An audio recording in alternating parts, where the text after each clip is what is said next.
Então, naquela época, assim, que a cidade era pacata, então quase tudo era manobrado pelo sino, mesmo o sino que resolvia tudo. Você vai de um morro ali perto, você olha, você vê a igreja. Você desce para a vila, você do mato, lá você olha e você vê a igreja. Quando nasce, recebe as bênçãos aqui, o batismo aqui, casa aqui, as festas começam por aqui. E depois, né, quando vai para o eterno descanso, a última visita é aqui.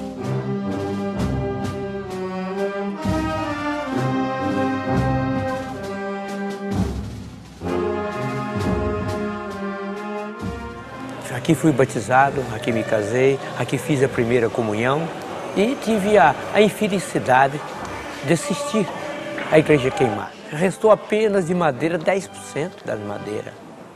A igreja é quase toda de madeira. Queimou tudo. É mesmo assim que você perdeu, que não perdemos, graças a Deus, mas deu a impressão de ter perdido até um ente querido, sabe? Então... Alguma coisa vai ficar. Porque as paredes não perderam a nossa fé e nem a nossa história. Está impregnada dos grandes vultos meia-potense. Fazer uma nova era mais fácil, mas nós não podemos deixar a história perder com uma nova. Nós temos que puxar a história para frente do jeito que a igreja era. Então, aproveitando os paredão, as coisas. A primeira providência da gente, além de escorar essas janelas e portas que vocês estão vendo com escoramento, algumas portas fechadas com alvenaria de tijolo, outras com escoramento de madeira, foi fazer essa grande cobertura metálica. Aí você vê, o primeiro serviço que fez já foi bom, a tapagem da igreja. Você vê o ano de mais chuva que houve em Pirenópolis foi essa. Agora, se essa igreja tivesse destampado, esse paredão tinha montuado, tudo virado uma pelota de terra aí dentro, não é? Era assim.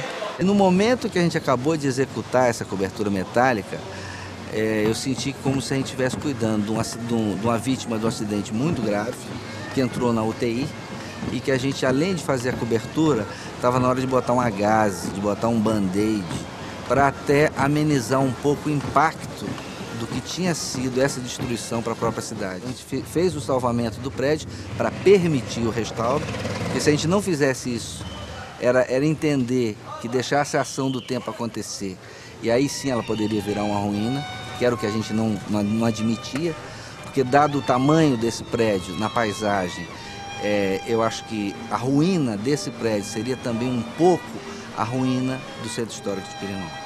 Escolhemos a dedo um grupo de uns 15 técnicos do próprio IPHAN e discutimos o assunto dentro da casa. O que fazer com esse monumento? E depois de um dia intenso de discussão, chegamos ao seguinte consenso: vamos restituir o volume da igreja na paisagem, ou seja, vamos recuperar a engenharia e a arquitetura da igreja. Isso foi um consenso. A partir daí, quando a gente entrou na discussão da reinserção, da possível reinserção dos elementos artísticos, forro pintado, altar, retábulos e tal, aí entra numa discussão enorme. E por que não é reconstrução e sim é restauração? É restauração pela abordagem, pela forma como a gente está fazendo. Porque eu poderia muito bem trocar os materiais, eu poderia fazer tijolo de alvenaria, poderia colocar uma estrutura metálica, mas não. Já teve uns 4, quando eu trabalhava aqui, uns 4 restaurantes nela aí, mas sempre conservando do mesmo jeito, mais ou menos assim, ó. Então, fica bom, não pode deixar acabar, porque se acabar a história acaba, né? E aí pronto. Monumento importantíssimo no Centro Histórico, tombado desde 1941, uma perda cultural que a gente vai e estamos conseguindo deixá-la de novo bela, formosa, segura, com as técnicas que usamos atualmente, com o conhecimento que nós temos de tecnologia, aliada ao resgate da técnica original da igreja, tanto a taipa, quanto a madeira e quanto a confecção dos adobes. Se não tivesse essa restauração, a gente tinha acabado também, né? Esses teatros, esses trem, tudo aí já tinha acabado também. é bom. Eu acho que para todas as pessoas que visitam a obra sentirem que ela vai voltar a ser uma igreja. Cada pedreiro desse aí, cada carpinteiro, cada direção, primeiramente o amor à profissão, amor àquilo que estão fazendo. Estão fazendo com carinho, com respeito. Respeitando a memória, tá bom. Nesse dia, ó Virgem Maria, nós te damos nosso amor. Nesse dia, ó Virgem Maria, nós te damos nosso amor. Céus e terra estão cantando e celebrando o seu louvor. Céus e terra estão cantando e celebrando o seu louvor. Então ainda vou ver esses hinos aqui dentro dessa igreja ainda. Eu acho que eu não vou morrer tão fácil, não.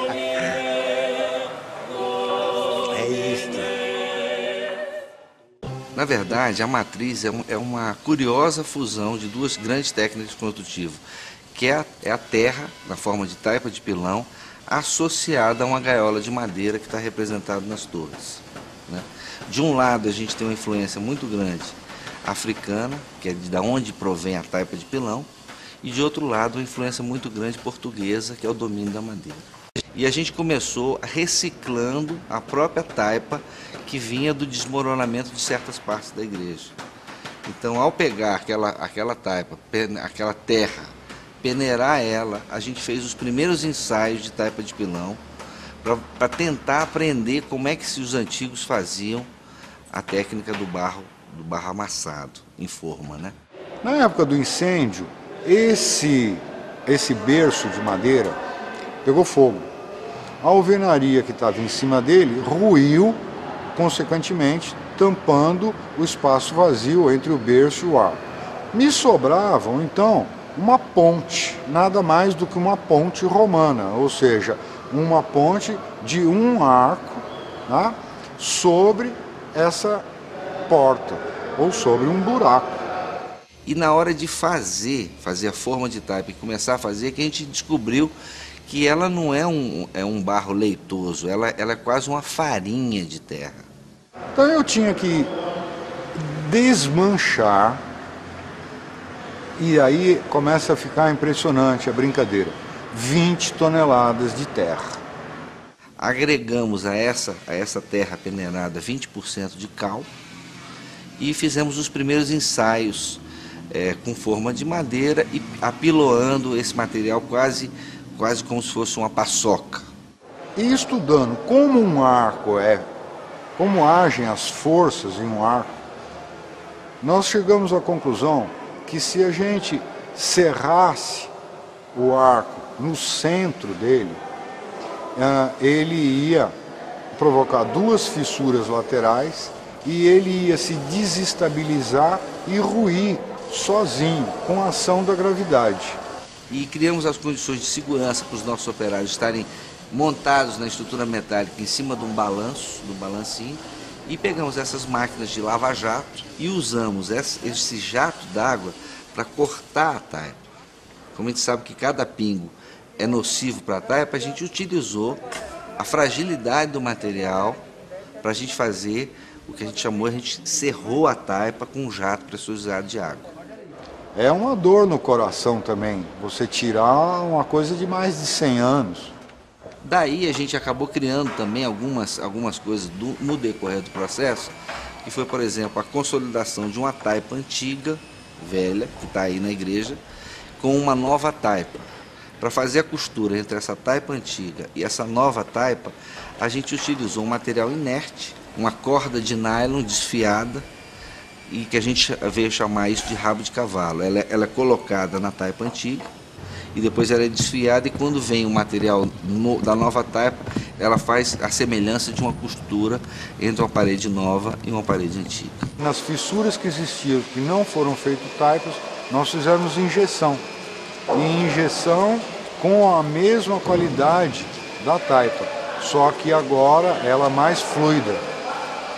Então, essa fluidez da taipa consolidou as duas partes que haviam se separado através da fissura, elas foram consolidadas por uma injeção de argamassa. Nas torres aconteceu um problema técnico de execução, que a gente tinha os antigos encaixes de madeira, que tinham parte deles sido queimados. Nós tivemos que quebrar parte do material em taipa, refazer os encaixes de madeira e depois vir refazendo a taipa de pilão, e não mais fazendo a forma no sentido vertical, que é o clássico da taipa de pilão, mas nós tivemos que criar uma verdadeira família, uns 20 ou 30 tipos de pilões diferentes, que se adaptasse a cada forma de cada buraco desses que a gente teve que fazer a consolidação. A gente percebeu, quando do restauro final da taipa, uma homogeneidade na aparência e ao não aparecimento de novas fissuras entre a taipa antiga e a taipa nova, apesar de haver uma diferença pequena de umidade, porque uma é velha e a outra é nova. Embora o edifício seja, na sua grande maioria, em taipa de pilão, o alto das torres e algumas paredes são feitas em adobe. Mas como a gente havia feito algumas experiências com a própria taipa de pilão, a gente acabou, no canteiro, inventando um adobe de pilão. A surpresa nossa é que a gente conseguiu o dobro de resistência de um adobe comum, o que para a gente é uma vantagem muito grande em se tratando de várias consolidações em áreas de torre, de parede, a gente conseguiu um adobe de maior qualidade. Porque a restauração, você resgata aquilo que alguém fez no passado. E a gente vai restaurar e tentar fazer do jeitinho que foi feito antes. É particularmente interessante que aqui em Pirenópolis, no Centro-Oeste, talvez pela abundância de madeira que existia desde os tempos da colonização, exista uma grande quantidade de profissionais envolvidos com o trato da madeira. Quer dizer, hoje não se faz mais encaixe de madeira, não se ensina em nenhuma faculdade, né? E o que a gente vê com a denominação de estrutura de madeira, na verdade é um misto de madeira e metal, e que sem o metal a estrutura de madeira não existiria hoje. A gente usou o repertório disponível, por exemplo, de encaixes, que existia na cidade, mas teve algumas situações, várias situações, onde a gente teve que criar um encaixe para a situação. Hoje em dia volta ao passado. Alguns cortes, alguns encaixes do passado. Nós tínhamos madeira enfiada dentro da taipa, que a gente precisava tirar ela, colocar uma outra e refazer o encaixe. Então o encaixe que se usou anteriormente não atendia essa situação. A gente acabou desenvolvendo um novo encaixe, que é um encaixe dinâmico, com a mesma característica do anterior. A diferença é que ele, assim como uma lente de máquina, onde você encaixa no vazio e gira, o encaixe também, ele entra num vazio e corre para encontrar o seu lugar de estabilização. Então os carpinteiros chamaram esse encaixe de clec-clec. O que aconteceu com a estrutura do telhado antigo? Ele tem, devido ao esforço horizontal, ao longo dos anos, essa parede, no topo delas, elas saem de prumo. Chegamos a pensar em montar grandes cintas de concreto em cima dessa igreja para fazer o reforço, pseudo-reforço estrutural que ela mereceria, até a gente chegar à conclusão que com a consolidação toda que a gente fez, utilizando essas várias técnicas, os nossos muros, grandes paredes, muro, estavam absolutamente consolidados e a única coisa que a gente precisava era repetir o mesmo telhado que existiu antes. A igreja fala com a gente e a gente vai conversando com a igreja, ela vai mostrando como ela era. a gente precisava garantir que o peso de telhado iria descer sobre essa alvenaria portante de uma maneira uniforme. Então foi feito um pequeno cintamento na base dessas madeiras e foi feito um realinhamento, uma adequação desse telhado para ele distribuir a carga uniformemente. Instalamos máquina fotográfica, fotografamos essa parede, colocamos essa fotografia no computador, colocamos essa fotografia na escala da obra e com isso conseguimos tirar medidas aproximadas da estrutura do telhado. É claro que para isso a gente teve que usar os mesmos tirantes de 20 metros de comprimento e levá-los lá para cima. Mas a gente fez exatamente o mesmo telhado que havia na igreja. Então foram centímetros por centímetros sendo resolvidos para você ter uma legibilidade arquitetônica, uma leitura do monumento estético dentro de uma técnica de centímetros. Muito bacana isso, retomar o passado, né? Coisas que você fez muito tempos atrás, retomamos agora. Muito importante isso. Para fazer um arco de canga de uma daquelas portas laterais, nós tínhamos um arco perfeito em madeira. E deu para entender que não daria para fazer aquela moldura em madeira esculpindo uma peça. A gente teria que ter uma peça de mais de 1 metro para poder esculpir um arco. Foi daí que, olhando a portada de pedra e vendo como é que as pedras encaixam para fazer o arco, fizemos então como se cada pedaço de madeira fosse uma pedra. Então é muito importante, sabe? E bom de trabalhar nisso. A restauração acho que está na minha alma. Veja, isso tudo é artesanal, não é industrial, não é chegar lá numa serra de fita e se recortar o arco. Foi feito à mão. Isso é legal, é história, entendeu? A gente está refazendo a história, escrevendo a história.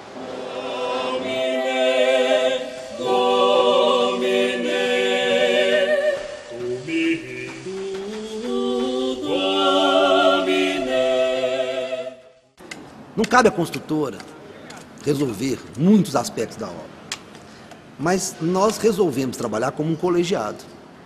Então, todas as preocupações e todas as decisões, elas eram sempre iam para a mesa de reunião, onde tinha representante quase sempre de todas as partes envolvidas.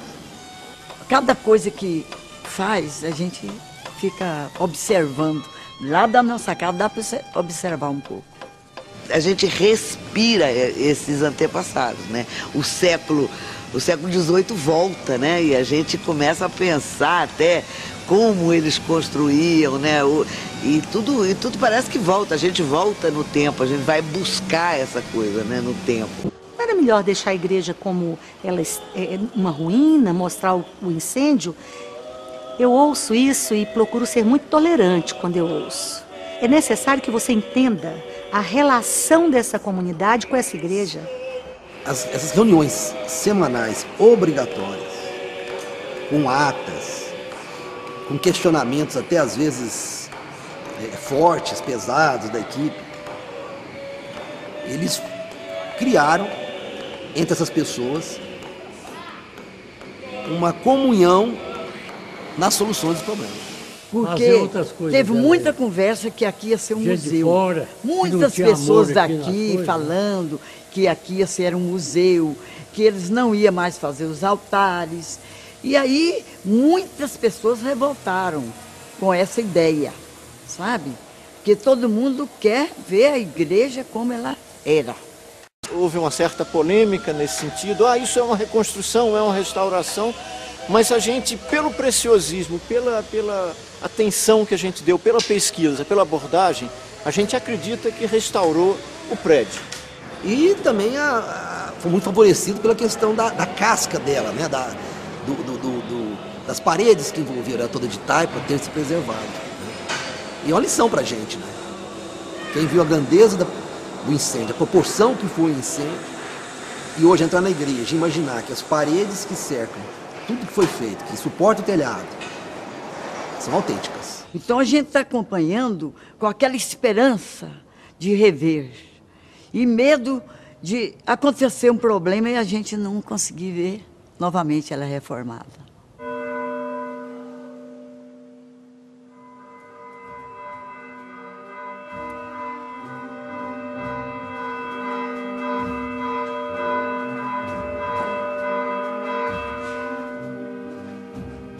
Uma tristeza que nós temos é que Ico não assistiu à inauguração. Mas interessante é a fé daquele homem. Desde os primeiros momentos, quando todo mundo era contra, todo mundo ligava, ele tinha aquela convicção que ia acontecer. Ainda fez aquele exemplo da casa de marimbondo. Você passa ali e joga uma pedra na casa de marimbondo. Quando você volta, o marimbondo está construindo de novo. Isso Ico firmou isso por várias vezes, que com essa força do marimbondo, essa força conjunta, iria chegar a esse final.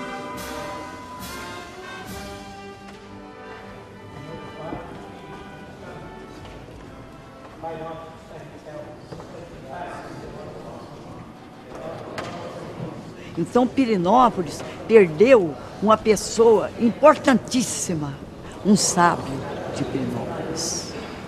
É a saudade que ficou.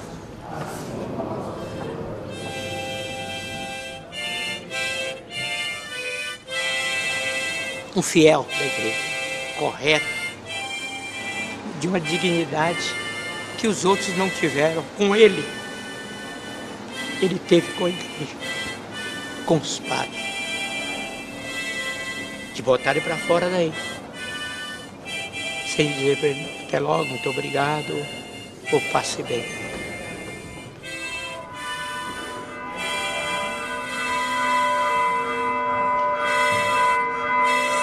A coruja grava o toco, então eu acho que minha cidade é muito boa. A gente tinha um enorme incômodo de ter a pressão da comunidade, que era uma pressão emocional de querer ver a igreja igual ela era. Como se o incêndio fosse um capítulo que pudesse se apagar no virar de uma página. A gente tinha a dificuldade de achar uma solução que permitisse a gente estar coerente com os conceitos e com o nosso próprio atributo de Instituto de Patrimônio Histórico e Artístico Nacional. O máximo que a gente pode fazer uma cópia nem é, né? Porque não tem original, uma réplica. Eu não sei que nome dá para isso. Que na verdade não teria nada de especial no meu entendimento. A solução acabou acontecendo, ela sempre esteve aqui, o que é mais fantástico.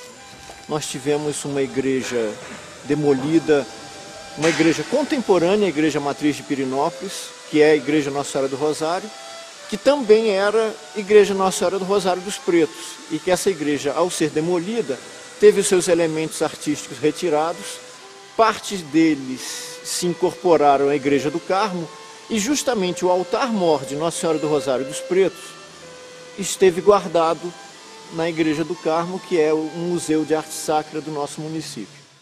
Quer dizer, então nós temos assim o conforto conceitual de hoje estar utilizando um altar barroco de uma igreja Nossa Senhora do Rosário, que também era de Pirenópolis, para recompor a igreja Nossa Senhora do Rosário Matriz de Pirenópolis.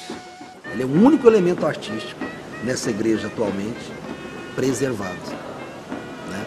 Apesar de não ser dessa igreja. Isso foi uma coisa fantástica, um encontro de uma igreja sem altar com um altar sem igreja, tudo de Nossa Senhora do Rosário e em Pirenópolis. Isso é uma coisa fantástica. Acho que, como diz o hino da cidade, são coisas que só Pirenópolis pode mostrar.